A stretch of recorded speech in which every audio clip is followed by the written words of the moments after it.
Yes, and admit.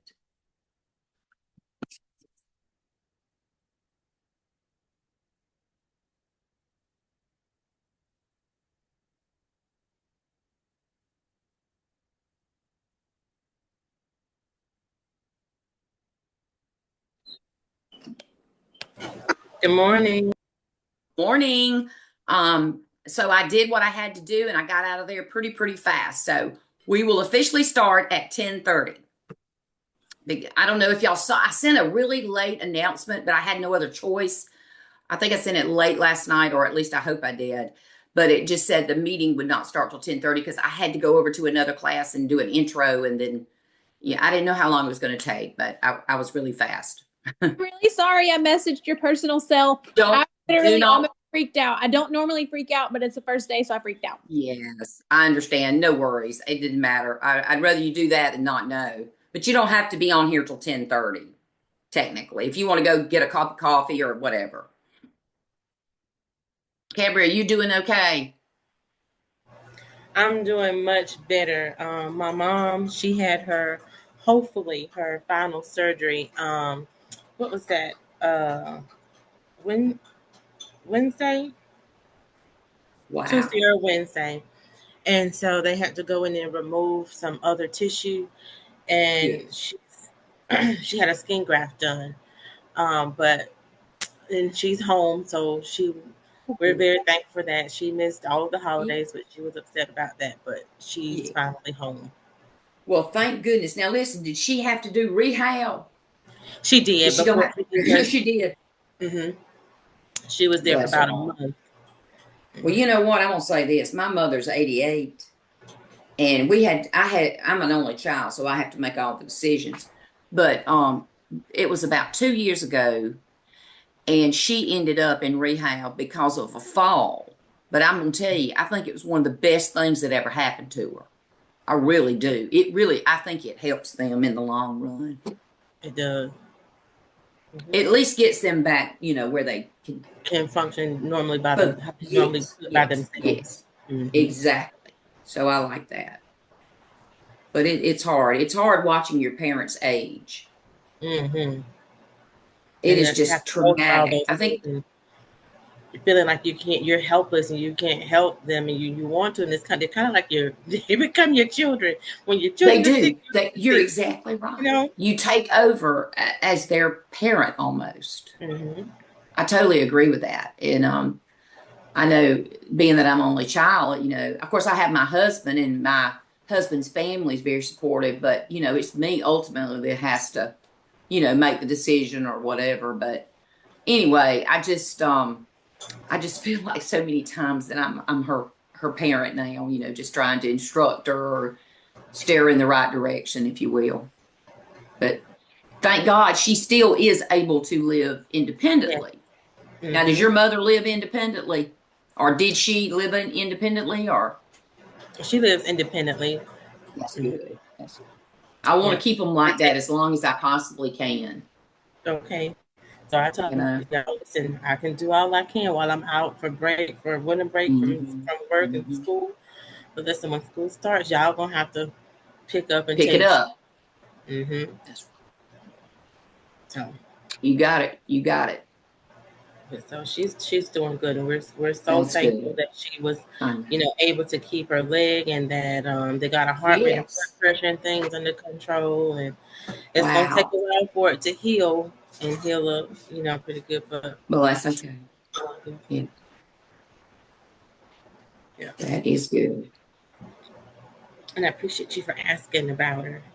Well, I remembered how stressed you were, and you just kind of broke my heart. I felt so hard. I felt hard for you, girl. I really did. I know I've walked in your shoes, and it's not easy. In fact, I tell you what, it's just not easy at all. When you're working full time, you're trying to go to school, you have family obligations.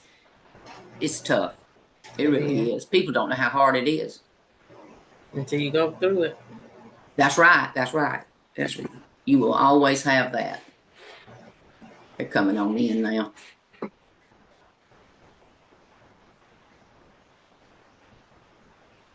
John, what are you doing here? BJ, what are you doing here? I thought you were going to be out. Well, yeah. Plans changed. That winter storm changed everything and moved where I was supposed to be this weekend to March 23rd. So, Okay. Oh, well. Is that during class time? nah, Professor Well, I Snevro, mean, I don't know what I'm doing tomorrow. And you asked me okay, it's all what right. I'm Don't going to worry do about it. I tomorrow. mean, I was just going to, don't I'm, worry about it. It's no big deal. I'm Glad you're not here sure. today. I'm not It's sure. okay. We'll work through it. You will be fine. Hmm. We're going to wait a few. Hey, Shawana, how are you, darling? Thank you for coming to my rescue the other night. Did No you hear me? problem. Yes, ma'am, no Yes. problem. She was my guinea pig because I didn't have it shared out correctly. The YouTube channel didn't have it public. Just sitting there, just wondering why nobody's checking on it. Well, it's not public. That's why. So I do not profess to be an expert at any of this. I'm just rolling with the punches. Honestly, very honest. But I do hope, I know last semester I was not successful in sharing out these sessions. In other words, these recorded classes. And I was not successful. I never did share out one, I don't think, because I could not make it work. But I think I have found a way to make it work. And it is important if you're not in class that you have something to go on or you have something to look at. And so that's what I'm trying to provide is I think it's more or less for people that are not here for whatever reason. You could go back and watch it. I don't know anybody that is here that wants to go back and watch it again, but there might be a thing that you would want to go in and just kind of, zero in and say, okay, I didn't hear what that was said. A lot of our classes, even in this class, we will have something to do where you'll go into a group setting, you'll go into a breakout room, you'll do it, and then we'll come back together, pretty much like I do all my classes. So you're not just sitting here listening to me rat on about something that you already know, or you're tired of hearing, or whatever. I'm just not doing that. I just don't believe in lecture. I believe in actually giving you something to do, have some time to talk with your colleagues, and you would be amazed at what you learn from the people that you're in this class with, especially what they're doing in their classes is in this particular, they might be a para or something, and they're doing something unique in their class, and you share out. So I find that's more strong than a lecture because it's just not necessary, I don't think. So it's good to see the faces back. I see some of you from last semester, and it is always a pleasure to see that. I just went over to that graduate class, and I saw people that were in my class last fall, and they're getting ready to graduate. So, you think it's forever, but it's not, y'all. It's just a small amount of time. It does seem like forever. I know it does. And you think these assignments will never end and I'll never get out of this, but you will. There's Ivy. Hello, Ivy. How are you? Good to see your face again. Good to see y'all. Jasmine. Kenneth. Kenneth, you don't like to be called Kenneth, do you?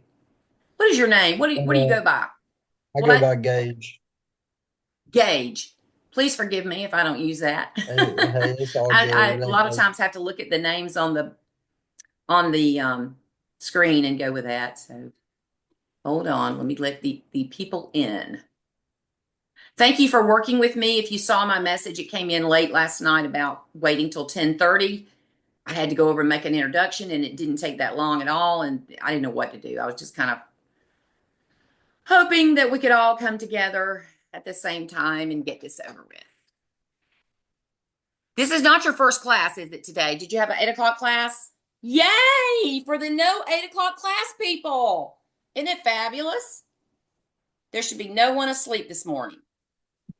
There's JC coming in. This is a good group, guys. This is a good group. All right, so let me just kind of check the roll. There's Alicia. She was concerned about weather issues, but she's here. Fantastic. Very good. Amanda's here. Ivy's here. Cambria's here. I don't see Sierra yet, and there she is. Yay. And Jerry's here. Logan. Do I see a Logan? I'm looking for Logan. I don't see Logan. She hadn't arrived yet. Gage. Brian's here, and JC's here. Sean's here. Alexis, Alicia, and Jasmine. Okay, I think we are 100%. We are just waiting on, I think, Logan, and she's probably running a little late. So if everyone will have on their cameras, we'll get ready to get started this morning. I am just so glad. Hey, Sierra, how are you?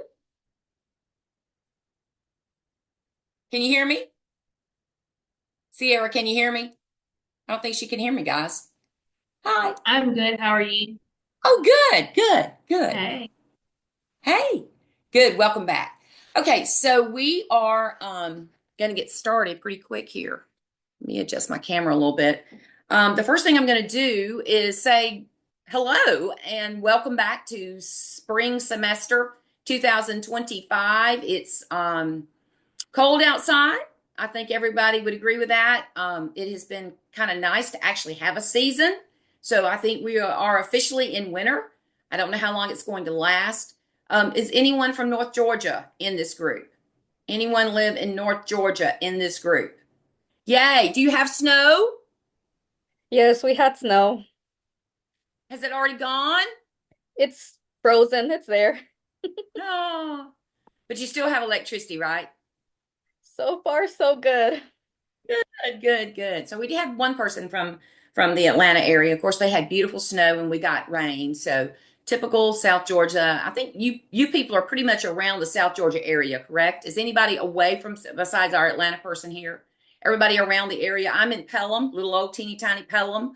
You're in Thomasville, Bainbridge, possibly Colquitt, Cairo. Cairo. Name some other places. Gage, where are you from? I know you're from over east. I'm from Waycross. Waycross, way over there. Jerry, where are you from? Dublin.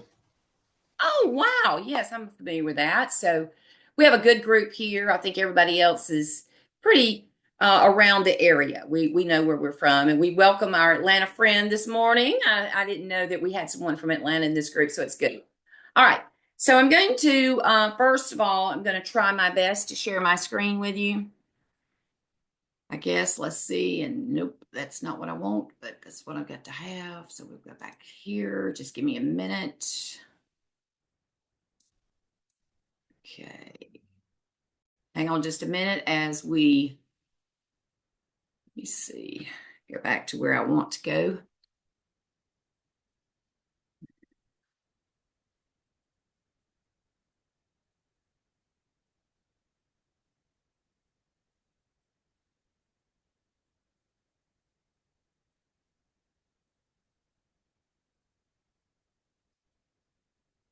Okay, here we go. Where are we?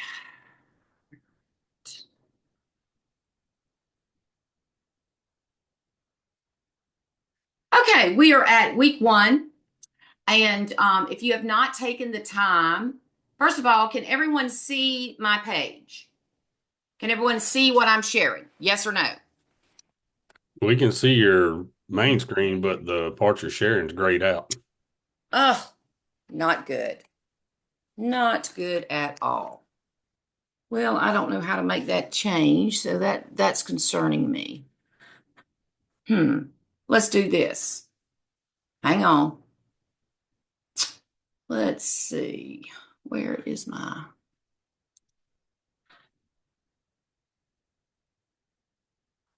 Be patient.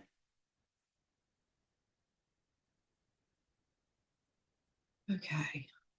What am I going to have to do here?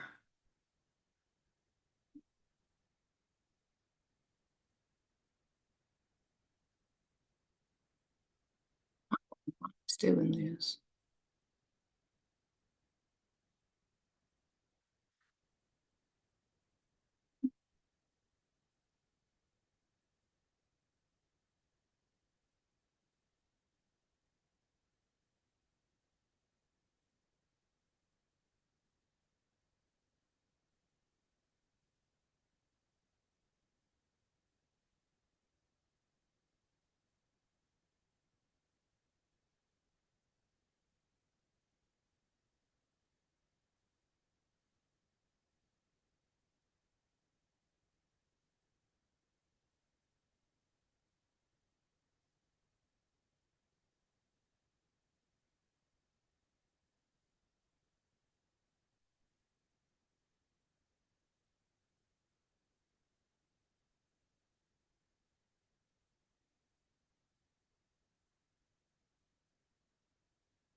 Okay, that took forever and a day for me to get back to you. I'm sorry about that.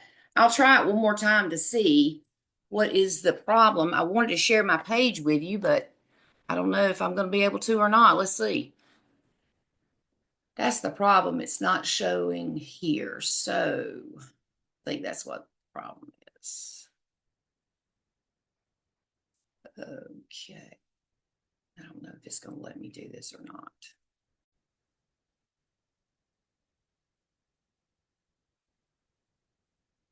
So you can see this page? Yes. Yes, ma'am. Okay, hang on. Can you see this page? Yes. Okay. And you can see this page. Yes. Okay.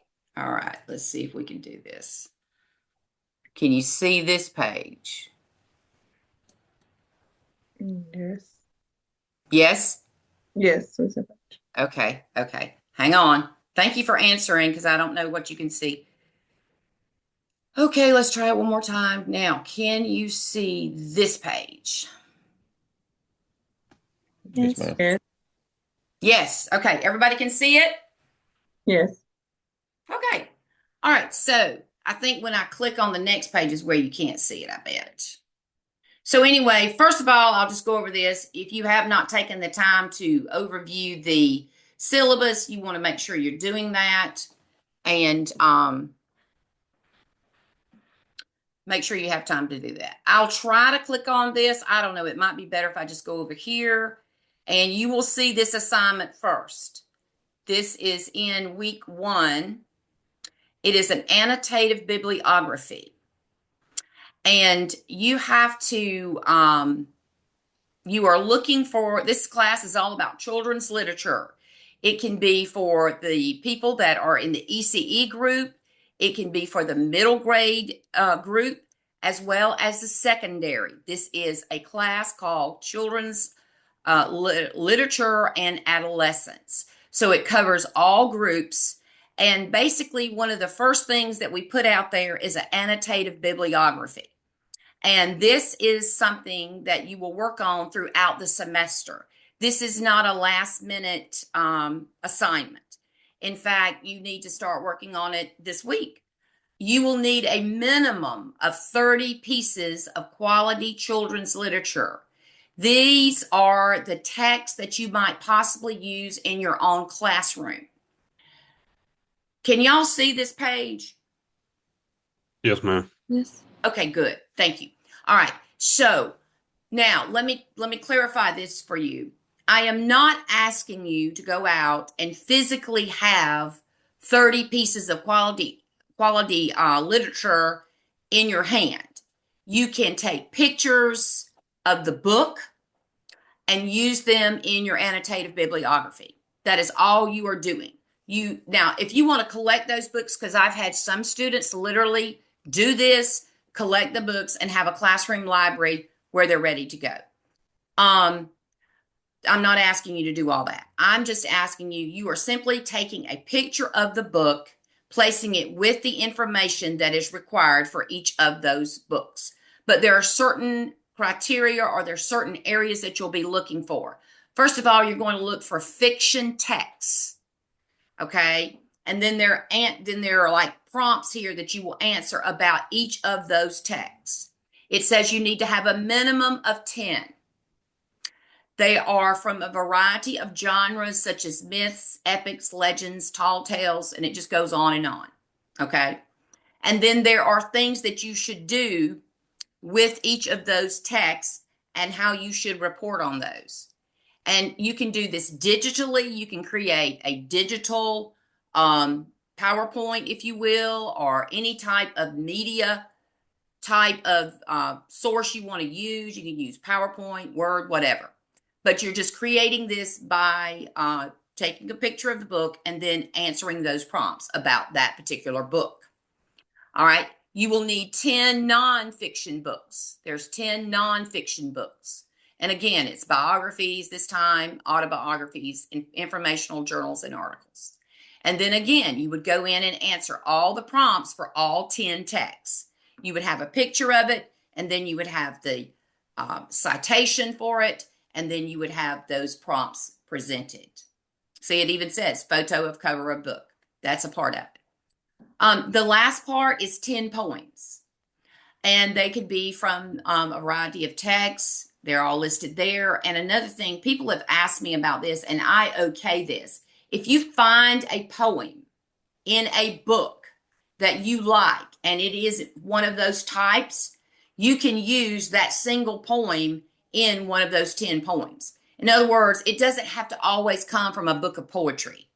It could be something that you find, as long as it has, some sort of author or it is a part of those types of poems, you are good to go. All right, so this is a big assignment. I always introduce it during the first class because I want people to, first of all, know how serious it is. It's a heavy duty assignment and it will take a while to do it. Don't wait till the last minute.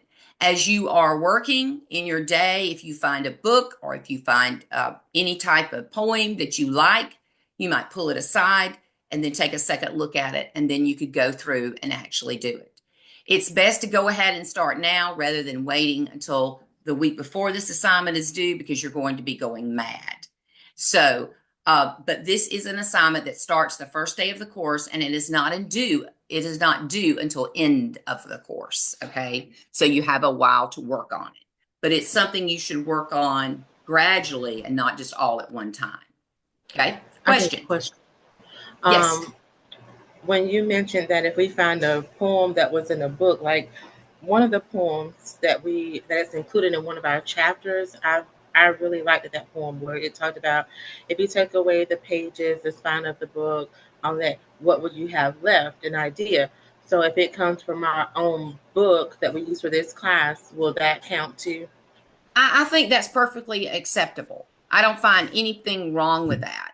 As long as it is a poem and it fits that genre, limerick or whatever is listed there, you're good. I mean, I'm not going to single guess that. I mean, that's fine with me. It's a poem, and it doesn't. So I had a lot of people question this the last time I taught this class, and I just said, look, if it's a poem, it's legitimate, and you can verify that it's a limerick or whatever it is, you're good.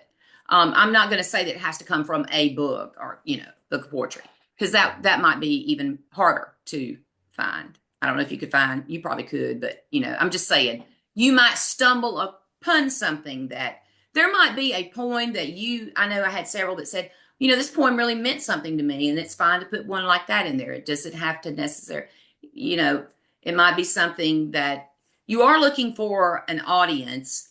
But now, again, guys, we don't know, or most of us don't know what grade level we're going to teach. You may say, well, I really want to teach kindergarten, so I want all kindergarten poetry or I want all kindergarten books or whatever. You really don't know, not unless you've been promised something, and you may have, I don't know. But, you can go and use any grade level in this assignment. I would not say, it doesn't say anything. I think it does ask you to identify a standard that would match the book or the poem. And you would have to then, of course, designate which grade level it was. But as far as you personally, I don't know how you want to handle that. That's up to you. But there's no criteria that says it would be wrong if everything was on one grade level. There's nothing wrong with that. But that's your choice. Wherever you feel most comfortable, okay? Good question. Thank you, Cambria. Anyone else have a question about that before we move on? Professor Snellgrove, the rubric says 15 pieces of quality literature. It's wrong. It's 10. So 30 total. Yes. Okay. 30 total. I'll go back and change that. I think that is from the original, and they updated this assignment, so that's why but I'll go back and change that to 10, because it is only 10. I mean, it is only 30, but it's 10 for each of the groups. That's what I meant. Okay. Change that. Thank you for pointing that out.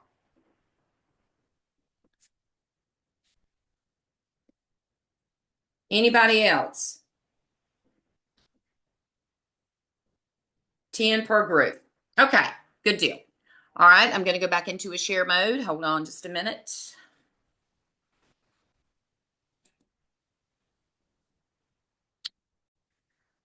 Okay, so we're going to come back out of that, and I'm going to go into, let's see, where are we? Back to week 1. Okay. So there are several, and there is a discussion board question for this coming week, or it's really almost over with. I think I put it due on Monday nights. I see somebody's already answered here. But really and truly, this is a reflection of thinking of your own experiences with literature within the classroom, and then your personal experience as a student. So it's really just kind of a reflection over how you view literature. And so many people have so many different feelings about literature. For instance, I always liked literature. I love to read. I love books. And so let's just have a show of hands. How many enjoy literature and enjoy reading? Okay. How many suffer through it? It's okay, but it doesn't light your fire. Are you math people? Uh-huh. Uh-huh. That's what your problem is. You're a math person. Math people don't like literature, and literature people don't like math. That's it. That's across the board. That's what the problem is. So we all have preconceived feelings about literature, or how we perceive it as a person and as a student. And of course, we are trying to what? Engage children in literature, help them have a love for literature, a love for reading. You know, we want children to love to read. Do all children love to read? No, they do not. Some of them have that more mathematical mind that I was not blessed with, and that's fine. But they have to get through it, and they have to learn to read. But we need to try to make it a joyful, enjoyable experience. Okay. I remember learning to read, and it was okay. It wasn't horrific. Math was a different subject, but what I'm saying is I think I matured, and as I matured, I became more loving towards reading and literature and the appreciation of books. I think it took me longer. Everybody's at different levels, you know. I'll just ask someone off the cuff here. Alicia, did you just love reading and love literature, or was it something you had to warm up to? If you don't mind sharing. I didn't start loving it until the 4th grade because of a teacher I had who introduced all these wonderful books to me, and I just became addicted. There you go. And that's a mouthful, what she said. A teacher opened her eyes. You have the responsibility of teaching literature in a way where it opens your students' eyes, and they just like, wow. And I love that story because, you know, I will say this, and I try not to preach too much today, but I will say this. We all know that a lot of how you are as a teacher is a reflection of what you experienced as a student. Think about that for a minute. What you experienced as a student is probably going to be one of the major factors in how you teach.